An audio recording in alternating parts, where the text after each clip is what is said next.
안녕하십니까. 5주 2차 시수 시작하도록 하겠습니다. 자, 5주 2차 시수입니다. 자, 이번 시간은 이제, 그죠? 작품을 이제 감상하는 시간이 되겠습니다. 스스로 읽으면서 우리가 앞에 했던 여러 가지 줄거리나 작품 3개 있죠? 작품 3개를 이제, 이해했던 걸 바탕으로 해서 이제 읽어보면 되겠습니다. 자, 우리 목차를 한번 보겠습니다. 1화 세상이 환해요. 그 다음에 2화가 늙은 암소를 기억하라. 3화가 희망로 7분로 가는 길. 4화가 세 가지 독약. 5화가 생성의 바르도. 6화가 가족. 7화가 윌러브 코리아. 8화가 마주 앉은 당신. 9화가 2021년 카일라스 가는 길 해서 그죠? 총 9개의 화로 그죠? 되어 있습니다. 자, 우리 책은 3화, 4화, 7화에 대해서 소개하고 있고 여기에 대해서 이제 제가 읽기 영상, 전체 읽기 영상이 다 있습니다. 그래서 이제 여러분들이 또 읽으려면 또 지겨울 수 있으니까 읽은 영상을 통해서 이제 같이 눈으로 이제 그죠? 보면서 또 귀로 들으면서 작품을 감상해 보도록 하겠습니다. 자, 먼저 중략된 부분이 이제 있는데 여기도 보면 이제 갈시를 여기 보면 그죠? 카밀이 그죠? 엄청난 괄시와 폭력을 당해서 이제 나으시는 그 시기를 이제 생략하고 요 부분에 들어갑니다. 그래서 이제 여기 보시면 누나한테 올 때만 해도 그래요라는 이제 그죠? 사고 쳐서 이렇게 주는 옵니다. 그래서 이제 요 부분 같이 읽을 텐데 제가 여기 이제 작품을 여러분들 눈으로 보면서 귀로 들으면서 같이 한번 보겠습니다. 3화 중에서 2부입니다. 희망로 7분로 가는 길 해서 한번 보도록 하겠습니다. 여기 온 거 후회 없어요. 돌아갈 때 빈털터리라도 마찬가지고요. 이 카밀 한국에 와서 진짜 어른 됐어요. 앞으로 세상 어디에 흘러가 살더라도 여기 이 땅 한국 사람들 못 잊을 거예요. 야, 놓을 겁니다. 나만 그런 게 아니라고 생각해요. 수십만 외국인 노동자들 모두 똑같아요. 누나한테 올 때만 해도 그래요. 나 사고 쳤어요. 사고 치고 도망 온 건데요. 나 카밀 때문에 산 사고 아니었어요. 청바지 만드는 그 공장에 외국인 노동자들 16명이나 있었어요. 네팔 사람, 방글라데시 사람, 스리랑카 사람, 필리핀 사람, 카자흐스탄 사람, 그리고 아프리카 나이지리아에서 온 흑인 2명. 이렇게요.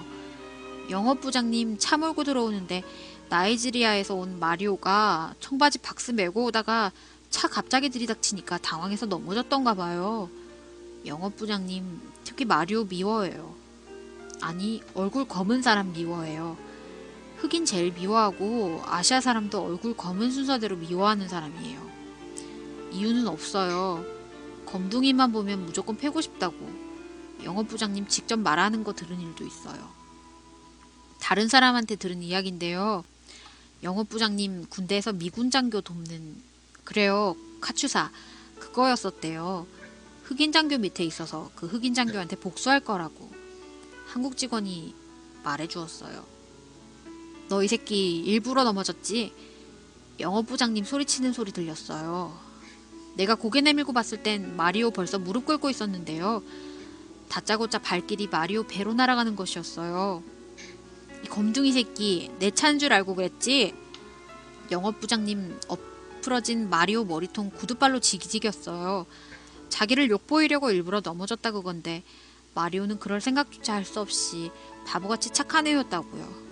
마리오가 흑인이고 착해서 맨날 영업부장한테 걸리는 거 우린 모두 알고 있었어요.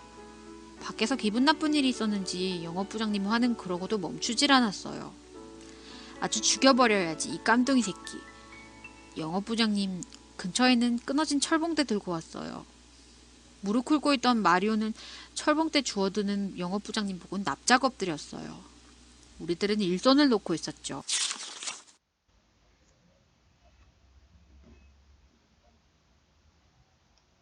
쿠샤 때문이었어요.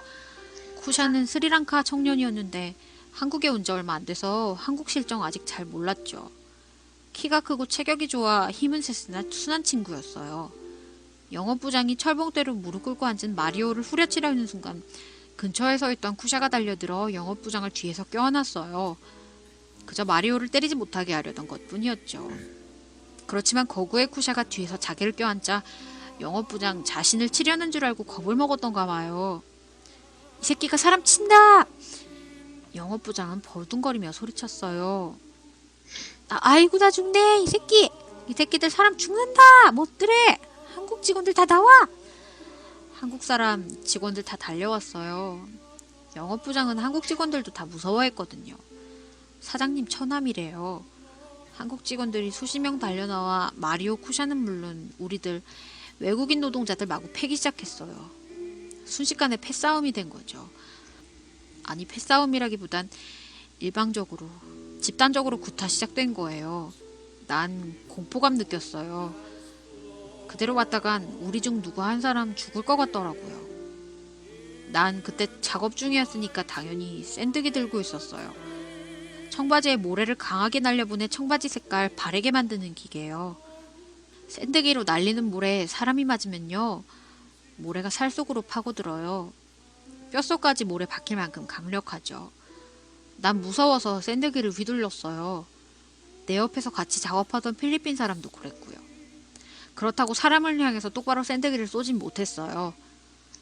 그냥 위협만 할 생각이었는데요.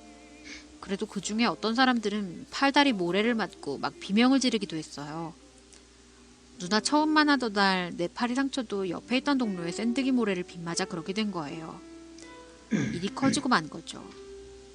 먼 데서 경찰 사이렌 소리 들리고 한국 직원들 둥그렇게 우리를 에워싸고 그제서야 정신이 번쩍 나면서 이제 감옥 가겠구나. 사비나도 다시 볼 순 없겠구나 하니까 살 길은 당연히 도망갈 길밖에 없다는 결론이 나왔어요. 다른 사람은 혹 용서받더라도 샌드기위들은 우리 두 사람은 사람을 다치게 했으니 갈 길 뻔하잖아요. 그렇게 된 거예요, 누나.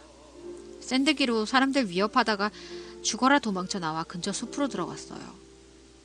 물론 사비나는 시흥 박스 공장 다닐 때 이미 만났고 그래서 서로 소식은 주고받고 있었어요. 산으로 해서 밤새 얘까지 오는데 정말 죽는 줄 알았어요. 자, 여기까지 이제 잘 들으셨죠? 그 다음에 중략해서, 여기 이제, 그죠? 그 다음에 이제, 여기까지가 이제, 그죠? 이제, 오게 된, 그죠? 그 이유입니다. 그 다음에 4부가 이제 세 가지 덕약인데, 여기에 대해서도, 4부 중에서 1화입니다. 4와 1부에 세 가지 덕약하게 된 내용도 한번 살펴보도록 하겠습니다. 자, 여기에도 보면 앞에가 그죠? 여기도 보면 앞에도 중략이 되어 있습니다. 중략이 되어 있고. 자, 그 다음에 이제 여기 이제 LA 사건 때 이야기입니다. 아버지는 충격을 받았다. 부터 이제 같이 읽어보겠습니다. 같이 이제 들어보겠습니다. 아버지는 충격을 받았다. 당신이 자유와 평등의 이상적 법치국가라고 믿었던 미국이 정작 당신 자신이 위험에 처했을 때 보호자가 되어주지 않았던 사실을 아버지로선 이해할 수가 없었다. 그들은 오히려 흑인들을 두둔하며 한국인들을 부정적으로 몰아치는데 급급했다. 흑인들의 돌팔매가 백인들에게 날아올까봐 본능적으로 아시안계 한국인들을 방패막이 삼고자 했던 것이었다. 아버지가 총상을 이겨내지 못하고 끝내 눈을 감은 것도 알고 보면 당신이 믿었던 미국에 대한 배신감 때문이었다. 그해 가을에 죽었다. 총상을 입고 주로 병원에서 보낸 6개월 사이 아버지는 40kg까지 몸무게가 빠졌고 시력을 잃었으며 하회탈처럼 주름살투성이로 급격히 늙었다. 더욱 억울하고 분한 것은 막내 오빠의 죽음까지도 폭동 지역에서 일어난 사건이 아니라는 이유로 단순 강도 사망 사건으로 처리된 것이었다. 작은 오빠가 총격 당시의 상황을 상세히 진술하고 억울함을 호소했지만 인명피해 규모를 되도록 죽일 필요가 있었던 경찰은 작은 오빠의 진술을 끝내 받아들이지 않았다. 우리 가족의 고통은 그것으로 더욱더 깊어졌다. 무섭다. 한국으로 가자. 병원에서 깨어난 아버지가 처음 내뱉은 말이었다. 악몽 같았던 약탈과 방어와 총격이 난무할 때 강력한 미국 경찰은 밤새 코빼기조차 보이지 않았다. 도대체 경찰은 어디에 있는가? 라고 많은 사람들은 울부짖었다. 아시안계 이민자들의 용도는 미국 백인 주류 사회에서 볼 때 흑인과 백인 사이의 중간 방화벽 같은 존재였다. 아버지는 그것을 알지 못했다. 가령 한국인들의 주업종인 소매업과 서비스업은 유통구조의 마지막 단계로 흑인과 라틴계 고객을 최종적으로 상대해야 되기 때문에 갈등이 필연적일 수밖에 없었다. 제조업이나 도매업에 종사하는 백인과 최저층 흑인 사이에 처진 방화벽 혹은 방패 같은 역할을 바로 한국인을 비롯한 소수 이민자들이 감당하고 있는 셈이었다. 미국이 자유와 평등의 나라여서 동양계 이민자들을 받아들이고 있다는 건 단순한 논리였다. 폭동의 현장에 밤새 경찰이 투입되지 않은 것만 봐도 그랬다. 어차피 흑인들은 분풀이를 해야 되니까 어느 정도 분이 풀릴 때까지 내버려두자. 그렇지 않으면 백인을 공격해올지도 모르니까. 미국 사회를 이끌어가고 있는 백인 고위 그룹은 그런 계산을 하고 있는지도 몰랐다. 병상에서 보낸 마지막 6개월 동안 아버지가 느낀 공포와 해화는 바로 그런 구조를 비로소 보고 인식한 데에서 비롯되었다. 언제 가냐, 서울에. 임종에 가까워지면서 아버지는 더욱더 간절하게 묻곤 했다. 흑인도 백인도 무섭고 특히 거대 미국이 무서워 한시도 여기 있을 수 없다고 했다. 백인 간호사에 간호받는 것까지 아버지는 거부했다. 살아남은 가족은 아버지의 말에 아무 대꾸도 할 수 없었다. 남은 것은 전무했다. 돈도 잃었고 희망도 잃었고 사랑도 잃었다. 아버지는 40kg 이하의 몸무게로 당신 목숨이 짊어진 모든 것을 스스로 덜어내고 죽었다. 아버지로선 모든 걸 잃었으니 죽을 수밖에 없었을 터였다.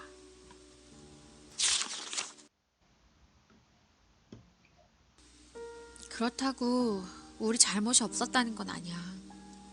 나는 소주잔을 연거푸 비우고 말했다. 우리가 잘못한 것도 많거든. 솔직히 말해 우리나라 사람들, 흑인과 남미계통 사람들 무시한 건 사실이야. 그 사람들하고 친구가 되려고는 안 했어. 깜둥이들 열에 6명은 도둑놈이야. 그들이 가게에 들어올 땐 절대 한눈 팔면 안 된다. 도무지 훔치는 일이 죄라고 생각하지 않는 게 그놈들이거든. 아버지도 생전에 그런 말을 한 적이 있었어. 미국 이민 간 우리나라 사람들 다들 고학력자야. 밑바닥 흑인보다 많이 배웠고 또 부지런해. 흑인이나 멕시칸들 사는 태도를 보면 저절로 한심하다는 생각이 들 수밖에. 그러니 자연히 빨리빨리 돈 벌어 게으르고 더러운 저것들 바닥을 떠나야지 하고 생각하는 거야. 그 부지런하다는 거 말인데요. 카밀이 내 말에 토를 달았다. 물론 여기와 한국 사람들 부지런한 것 많이 배웠지만요. 안 부지런한 한국 사람도 많아요. 회사에서 일하다 보면요. 한국 직원들 사장님, 부장님, 과장님 있을 땐 부지런한데요. 높은 사람 없으면 그냥 노는 사람도 있는데요. 그런 사람들조차 외국인 노동자들은 무조건 게으르다, 더럽다 생각하니 미쳐요. 빠른 거 하고 부지런한 거 하고 꼭 같은 건 아니라고 봐요. 한국 사람들은 세상에서 부지런한 것은 자기들밖에 없는 줄 알아요. 그래, 우린 단일민족이니까. 배달민족, 백이민족이니까. 국민학교 다닐 때 매일 아침 조회 시간에 듣는 소리가 그거야. 단일민족의 우수성. 내가 지금 하려고 했던 말이 바로 그거라고. 미국으로 이민 가서 사는 교포들까지 무의식 속에 배달민족, 단일민족 박혀있으니까 흑인 멕시칸 무시하게 돼. 여러 민족, 여러 인종이 어울려 살아가는 방법 모르는 거야. 우리 가족이 겪은 비극도 그런 의미에서 보면 자업자득인 면도 있어. 도대체 다르다는 걸 인정하지 않으려고 하거든. 백인들은 우리와 다르기 때문에 오히려 존중하면서 말이야. 카밀도 그런 말 했잖아. 왜 미국인, 영국인 대하는 것과 네팔 사람, 방글라데시 사람 대하는 것 천지 차이라고. 그 말 나도 알아. 미국에 살면서도 수없이 보고 느껴온 게 그거니까. 아버지 돌아가시고 곧 한국에 돌아왔나요? 우리 가족은 뿔뿔이 흩어졌어. 갑자기 내 목소리가 잦아들었다. 비는 계속 쏟아지고 있었다. 번개가 번쩍할 때 멀리 종합운동장과 레포츠 공원 쪽 건물들의 실루엣이 순간적으로 떠올랐다 사라지는 게 보였다. 아무래도 오늘 밤 지대가 낮은 어떤 동네는 기어코 물에 잠기고 말 것 같았다. 자, 요까지가 이제 끝났는데 사실 여기 중요했던 건 또 있습니다. 그래서 이제 우리 책에서 그죠? 지금 주장하는 게 요거하고 요거죠. 여기 이제 주 핵심 역량에 해당되는 부분입니다. 글로컬 역량에. 그래서 요 부분하고 나머지는 또 이제 생략을 해버렸습니다. 그 다음에 이제 마지막 마지막 7화하고 7화가 이제 마지막이죠. 그죠? 이제 7화에 We Love Korea 해서 요거를 이제 한번 같이 보도록 하겠습니다. 자, 같이 보겠습니다. 여기는 이제 7화니까 크리스마스와 신년 대목을 겨냥해서 라는 글부터 시작합니다. 큰 길에서 택시 탈 때 뒤돌아보았더니 눈을 뒤집어 쓰고서 그는 손조차 흔들지 않고 석상처럼 서 있었다. 달려가서 그의 손을 잡아 끌어 택시에 태우고 싶어 나의 가슴이 한순간 타는 듯했다. 그곳에서 빠져나오면 그만 아닌가? 눈앞에 서 있는 그가 너무도 그리워 나는 부지불식 중에 그런 생각을 했다. 혼인신고를 했으니 네팔로 함께 나갔다가 수속을 거쳐서 다시 비자를 받아 들어올 수 있을 것이었다. 새로 제정된 국적법에 따르면 다시 들어와 2년 후엔 귀화 신청을 할 수 있도록 되어 있었다. 쉽지 않은 길일지라도 다른 네팔 사람과 카밀의 입장은 다른 셈이었다. 자, 들어옵니다. 그러나 나는 이내 고개를 저었다.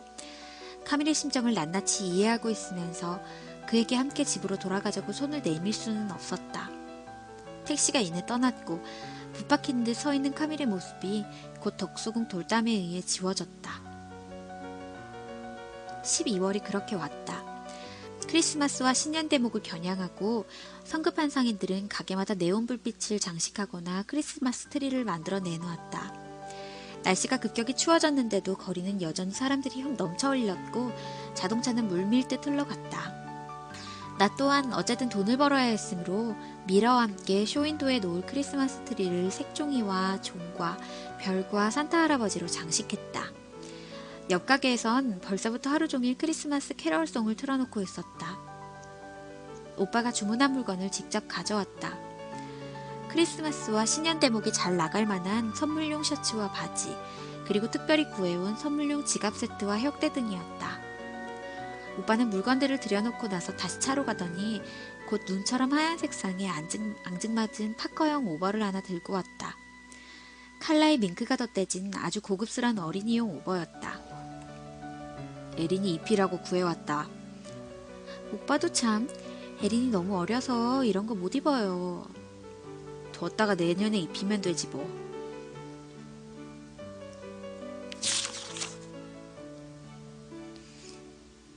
다른 것 좀 부탁할게 오빠. 나무라지 말고 꼭 구해줘. 땡장수라고 있잖아 왜. 청계천에서 마지막으로 팔아넘기는 옷들. 땡장사한테 오리털 파카 사려면 얼마쯤 할까? 따뜻하기만 하면 돼. 스타일은 좀 구식이라도 좋고. 글쎄, 땡장사 옷이야 싸니까. 한 벌 필요한 게 아니야. 돈은 현찰로 지불할게. 싸게 사줘. 한 80벌쯤. 귀도 덮이는 따뜻한 모자하고 이것저것 묻지 말고 이번엔 내 말대로 해줘요 오빠. 에린 애비놈 농성하고 있는 거 안다. 그냥 겨울 보내다가 모두 골병 될 거야. 그 사람들 좀 잘 살아보자고 여기 와서 그 꼴이 뭐야 도대체. 우리가 처음부터 안 받아들였으면 안 왔을 거야 그 사람들. 필요해서 음으로 양으로 받아들여서 실컷 부려먹고 이제 무조건 나가라니 말이 되는 일이냐고. 중소기업 하는 양반들도 함께 죽는 거야. 그 사람들 자꾸자꾸 자살하고 그러는 거 오빠도 알지? 미국 놈이라고 오빠가 욕할 때 생각나. 우리가 미국 놈보다 나은 거 없어. 더하면 더했지. 더구나 에린이 아빠 어쨌든 오빠한테 매제가 돼. 가족이야. 그놈 가족으로 받아들인 적 없다. 돈은 내가 부담해. 구해만 줘. 오빠는 내 말에 가타부타 뚜렷한 대답을 안 하고 부르릉 차를 몰고 가게 앞을 떠났다. 그 정도의 반응이라면 오빠는 아마 옷을 구해오긴 할 것이었다. 농성을 얼마나 더 계속해야 하는지 그것은 아무도 알 수 없었다. 나는 찬바람 부는 가로에 서서 멀리 사라지고 있는 오빠의 차를 아득하게 바라보았다. 자, 여기까지 해서 우리 교재의 내용은 이제 끝났습니다. 그죠? 끝났고, 그 다음에 나머지가 조금 더 궁금하죠. 그죠? 나머지 조금 몇 분 좀 들어보도록 하겠습니다. 더 많은 죽음들이 기다리고 있었다. 12월 6일엔 우즈베키스탄의 32살 먹은 남자 카임이 임시거처에서 목을 매 자살했다. 산업연수생으로 입국했다가 미등록 노동자가 되어 단속대상이 된 청년이 오갈 데 없어지자 목을 메고 만 것이었다. 그리고 이어서 12월 8일엔 우리와 같은 민족인 중국 동포 김원섭 씨가 밀린 임금을 받으려고 농성에 참가 중 나갔다가 새벽에 거리에서 동사했고 12월 9일엔 방글라데시인 자카리아가 마석 어느 공장의 주거용 컨테이너 안에서 심장마비로 숨진 채 발견됐다. 특히 김원석 중국 동포는 오랜 노동자 생활에 몸이 피폐해진 데다가 농성에 지칠 대로 지쳐있는데도 밀린 임금을 받으러 나갔다가 얼어 죽고 말았는데 1시쯤 쓰러진 후 완전히 명줄을 놓을 때까지 몇 시간 동안 휴대폰으로 112 신고 전화에만 무려 13차례나 도와달라는 전화를 필사적으로 한 것이 밝혀져 양심적인 많은 사람들의 한탄을 샀다. 문명사회에선 도저히 있을 수 없는 일이었다.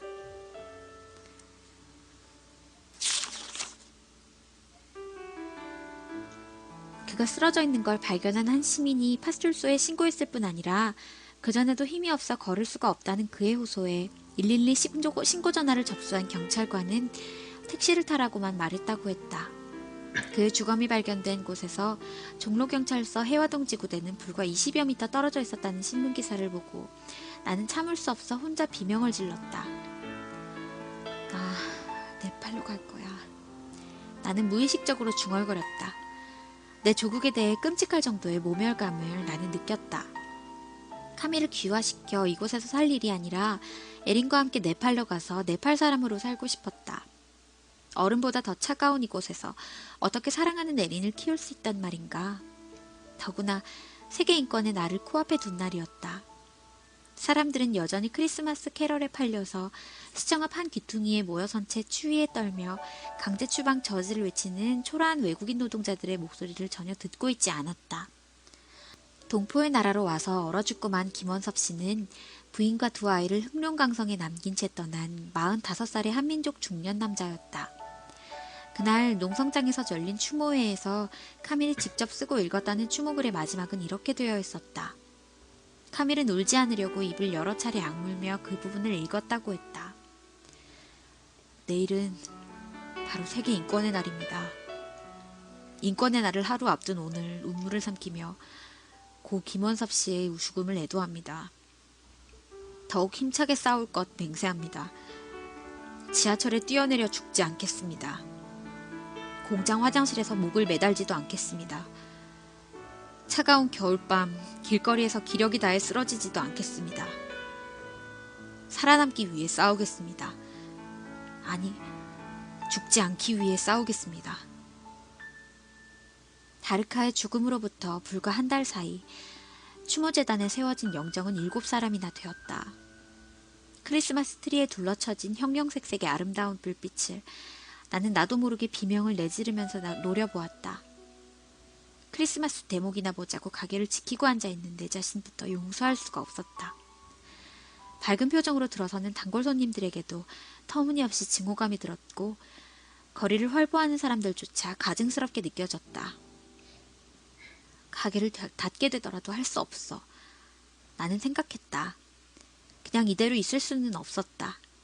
하다못해 빨래라도 청소라도 부엌 일이라도 또 하다못해 그들과 함께 천막 속에서 잠이라도 자지 않으면 소리소리 지르다가 미치고 말 것 같았다.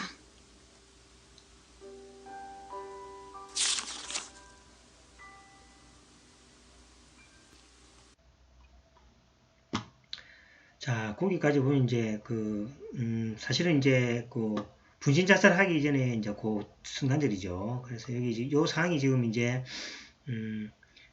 지금 에린이하고 가족을 이뤄서 그죠? 오빠가 반대하지 미뤄서 그 다음에 농성에 참가해서 그죠? 그 죽기 직전의 어떤 상황이 되겠습니다.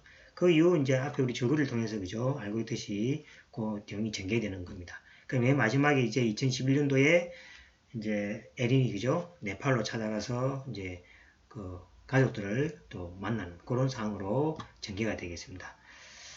자, 어떻습니까? 요게 보시면서 그죠? 많은 걸 느끼게 하죠. 저도 많은 느낌을 받았습니다. 자, 그럼 이제 이거를 이제 보고 여러분 이제 읽기의 숲과 서기의 숲인데 제가 이야기했지만 요거는 이제 6주차나 이제 8주차가 중간 시험이죠. 8주가 그죠? 중간 시험이고 그 다음에 한 6, 여기 6주나 7주차 때 그죠? 6주에서 그죠? 7주 사이에 이제 요 과제를 이제 부여합니다. 부여하면 여러분들이 이제 1번과 2번 정도만 그걸 작성해서 그 다음에 레포트 표지 있죠? 그걸 해서 이제 한번 제출하시고 또 그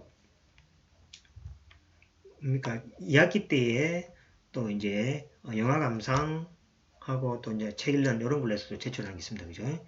자, 고려하시면 되겠습니다. 그래서 자, 이야기 속에 쓰기서 한번 보겠습니다. 자, 미국으로 이민 가서 요 상 있죠. 요 아까 내가 좀 표시했죠. 미국으로 이민 가서 교포들과 이런 상들 있죠. 이라는 주인공 신우의 말 속에 나타난 단일 민족에 대해서 자유롭게 이야기해보자. 그래서 여러분들 뭐 단일 민족, 배달의 민족 여러 가지 들어보실 겁니다. 그죠? 그래서 단일 민족에 대해서 자유롭게 이야기해보자. 자유롭게 이야기해보는데 이제 여러분들 생각을 이야기했습니다. 개인의 생각을 이야기했습니다. 그죠? 맨 처음에 뭡니까? 단일 민족이라는 것은 우리 뭐 그죠? 교과서나 학교를 통해서 뭐 들어온 이야기로 쭉 시작해서 단일 민족의 어떤 장점이나 단점, 또 단일 민족의 어떤 그 뭐 좋은 점들, 그 다음에 단일 민족의 뭐 단점들 여기서 많이 있을 거니까 그죠? 그러한 것들을 좀 쭉 섞어서 그죠? 단일 민족은 뭡니까? 뭐 그 하나의 핏줄로 이루어진 민족이다. 이렇게 적지 마시고, 그래 하지 말았죠. 하나의 핏줄로 민족이다. 이래 하지 마시고, 아까 단일 민족의 그 좀 역사적 배경이나 그런 걸 좀 조사를 쭉 적으시고, 그 다음 나중에 이제 단일 민족의 단점, 그 다음에 장점 이런 것들을 해서, 그죠? 단일 민족에 대해서 자기 생각을 해보시고, 마지막에 뭡니까? 단일 민족의 이제 단점에 대해서 이제 글로컬한 역량하고 요 책을 읽었던 내용들하고 이제 여러분들 좀 섞어서 요 위에 내용 있죠? 위에 내용이니까 그죠? 섞어서 이제 좀 여러분들 주장을 해주시면 고맙겠습니다. 그 다음에 이제 그래서 1번 하고 그죠? 그 다음에 영업부장님 근처에 있는 끊어진 철봉지 들고 봤어요. 이제 폭력적인 거죠. 그래서 이제 이주 노동자에 대한 폭력적 장면에 대해서 어떤 생각이 드는지 한번 이야기해 보자는 거죠. 그래서 이것도 뭡니까? 잔인하다고 생각한다. 이렇게 하지 마시고, 아시겠죠? 그죠? 그래서 이제, 자기의 어떤 경험이 있으면은, 주위 사람이나, 안 그러면 무슨 책을 통해서 경험이 있으면 경험을 쭉 나열해서, 이주노동자들이 어떻게 나오게 됐고, 그런 것들을 좀 이제 풀어서 뭡니까? 그러니까, 이주노동자에 대한 좀 설명이나 이런 것들 풀어서 쭉 하고, 이주노동자들이, 그죠? 왜 한국에 오게 되는 것들을 한번 생각을 쭉 풀어서, 좀 서론본론 결론 또는 우리가 앞에서 했던 게 있죠, 그죠? 뭡니까, 앞, 5단계 있었죠? 글쎄를 한번 보죠. 그걸로 해도 되고, 하여튼 간에, 이거를 조금 뭡니까, 풀어가지고, 여러분들의 주장을 나중에, 그죠?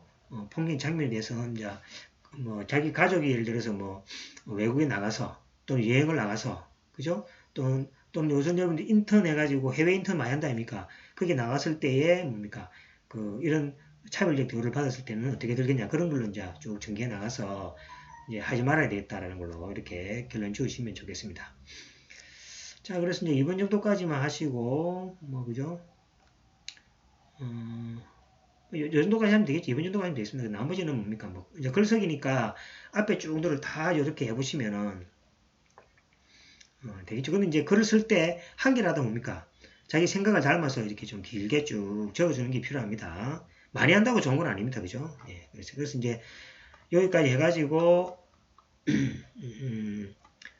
5주차 2차시 수업을 마치고 하도록 하겠습니다. 그래서 이제 5주차 때니까 지금 나왔을 때 이제 6주차까지 하고 아마 내 생각으로 그죠?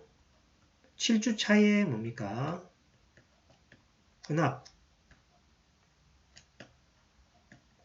혼합 수업이라고 이렇게 지정되어 있습니다. 지정되어 있는데 또 모르죠. 지금 이제 부산 상황이 지금 어려워지고 있으니까. 어쨌든 간에 지금까지는 이제 7주차의 혼합 수업, 6주차까지는 동영상 수업 이렇게 되어 있습니다. 자, 수고하셨습니다. 수고하셨고 6주차 다음 주에 또 동영상으로 뵙도록 하겠습니다. 수고하셨습니다.